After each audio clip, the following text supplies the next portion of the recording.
So just a couple of little jobs to do today on the Mondeo, Sharons Mondeo, and basically what we've got is a cigarette lighter which doesn't work, and also the reversing light. So that's what we're going to be looking at today.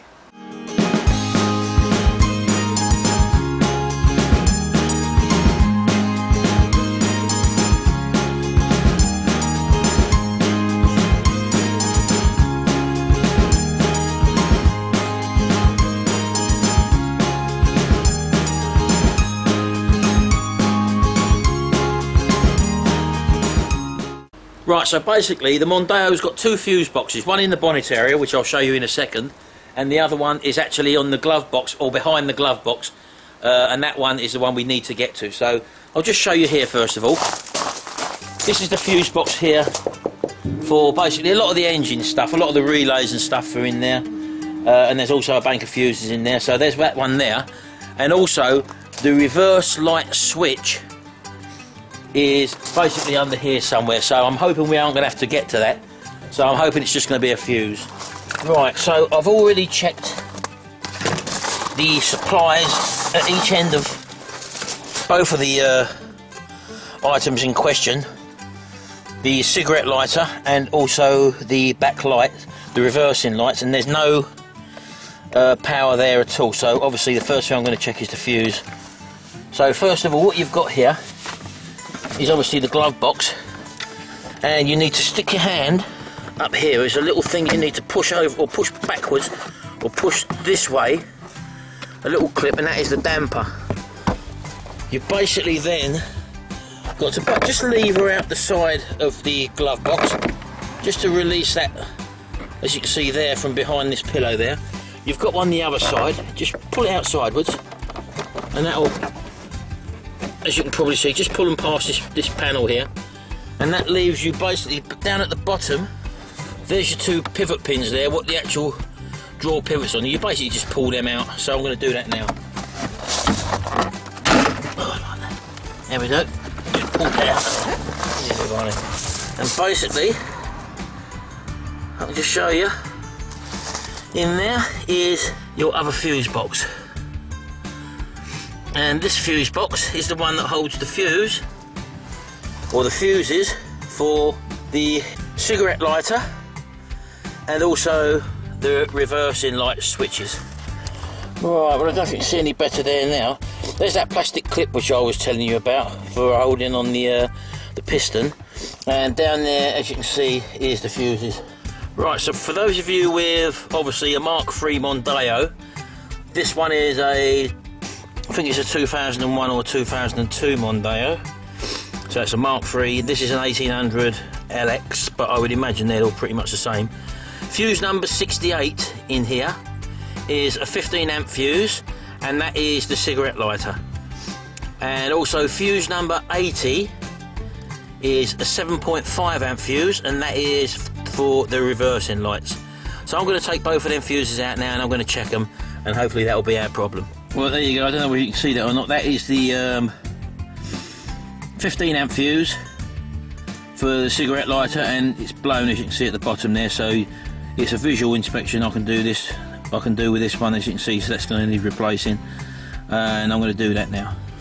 Right, so just so that I can identify the fuses for you, fuse 68, which is the one that went in here, that is your cigarette lighter, and that's a 15 amp fuse. And fuse number 80, which is for the reversing lights, is go one row below and then one row in, and it's a 7.5 fuse, so that one there is the reversing lights, this one here. So that's where you was, so you go down one and then in one, and that is fuse number 80. So we'll take that one out, we'll have a look at that. Right, this is the reverse light clusters, and these little bulbs here in the middle is the actual reverse light bulbs. Now, I haven't got a feed there. I've taken the bulb out and I've checked the bulbs. Both bulbs were okay either side, and I've tested the terminal by putting the car in reverse and putting the ignition on, and we've basically got no supply feed here. The fuse is actually okay, so unfortunately it's going to mean getting the switch, or getting to the actual switch, which is in the bonnet area below the air filter or the battery. And just that you can actually see, this is the front fuse box, as I spoke to you about. This is the lid of the front fuse box. There should be some spare fuses in there, which there isn't, but this is where that little tool goes for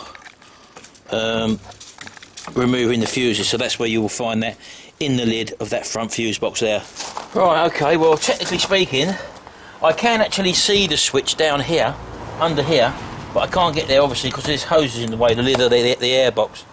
So it does technically say in the I've had a little look on the internet that you've got to actually remove the complete air box, but I'm trying to get away with it without having to do that.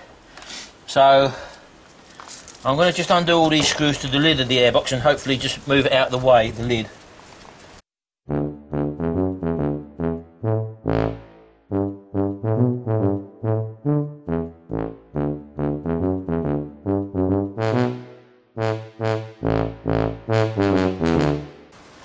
Right, now I can see the switch for the airbox, so by holding that up there I'm going to try and pull the cable off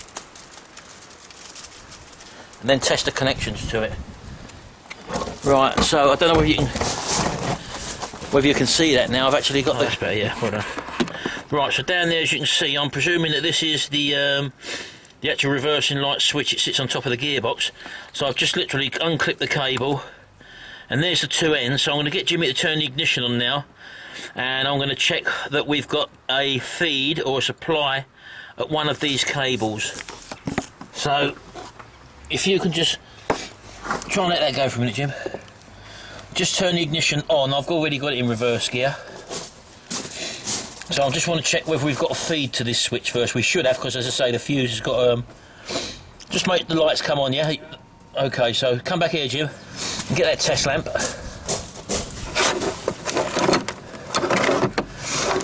Right, hold one of the prongs down onto the metal here, look, onto that.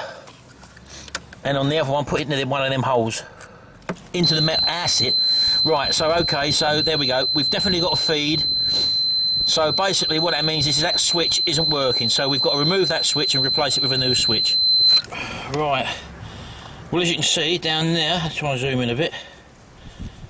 That's the reverse light switch out. There's the old switch. Let's put that on there. That's the old switch. As you can see, it's got a little rubber grommet around there, and there's a ball bearing underneath, and that ball bearing makes contact. Let's get you zoomed in there. With that plate there, as you can see, that plate that's just inside there. That touches that, and obviously that's what makes the contact between the two terminals on the lid of the unit and brings on your reverse lights. That's the theory anyway. So I had to do this. The way I done this was to get my adjustable wrench, a long adjustable wrench. I was just able to wriggle that. Put the light in there again, Jimmy. I was just able to get my adjustable wrench that way in there, or that, well, I can't remember what way it was, that way in there, and stick a screwdriver through the hole in the top there, and just literally give a little half a turn, and that enabled me, because I didn't have a long reach socket, and that enabled me to just crack the joint so that I could literally just unscrew the reverse light switch. So what I'm going to do now is just to drop the new one in, nip it up and connect up, and we'll see if we've got reverse lights. Right, okay. Right, put the ignition on, Jimmy. Yeah. Put it in gear, reverse. Hey, presto, there you go. Fantastic. We're back in action again. So that just goes to show you. First thing to check, we had no supply at the lights. After that, we checked the fuse box, which is fuse number 80 on that, which is 7.5 amp fuse under the glove box. And failing that, we was able to take off our reverse light switch, still leaving the airbox in situ. A lot easier this will be with a 22mm long reach socket. The way I've done it, as I said to you, with the let me show you, with the adjustable socket spanner going that way and trying to get half or quarter turn, or not even that at a time, to get the socket out, because I didn't have a long reach socket. It's not easy to do it that way, but that's what your reversing light switch looks like. It's an old thing there with a ball bearing on the bottom, and that is actually replacing it without taking out the airbox. But you did need to remove the lid just to get access to it anyway. So So I'm just going to finish putting this all back together now. Not an easy job. If you've got the right tools, obviously, if you've got a long reach socket that will go on there, it's got to be a 22mm long reach socket, then you shouldn't have too much trouble. But you need probably two people, one person to hold the airbox lid out of the way while you just drop the long socket there with a good extension and just remove the actual switch. It's a simple procedure, but don't start the car once you've actually got the switch out, because otherwise you'll be pumping loads of oil out of that hole anyway. Here we go, Jimmy's out in the Mini again. It's been out in the weather and it's got no door seals on it, so Jimmy's obviously just going to dry the water that's run inside, and he's just going to retouch up the floor again. What you got in there, Jimmy? What's the problem? The window rubbers they're leaking. What, in the doors? Yeah, that's it. So you've got new rubbers coming, yeah? Yeah. And what else have we got to do in here? Grind these off, the old seat brackets and the wiring. So as you can probably see there, we've got the dash, which has all got to be rewired. Whoever owned the car before, obviously, as I say, it was a runner before when Jimmy's brother got it, and it's got the old triple clock dash in this, the old wooden dash, so that's got to be refurbished. But as you can probably see, the wiring over the back there is in a bit of a state. So just looking around the car, as you can see, the back seats, he did repaint all this, but obviously because it's been out in the weather and he didn't have the doors on for a while, it needs touching up in places again. As I say, so he's got to grind off these brackets. Whoever had the car before had put bucket seats in, and that means they got them brackets over there, as you can see. So they've just got to be removed. We'll grind the wheels off with a Dremel tool for that, and then obviously put some of the original old brackets back on. Jimmy's got a new, is it a Cooper interior to go in here? No, Mini 30.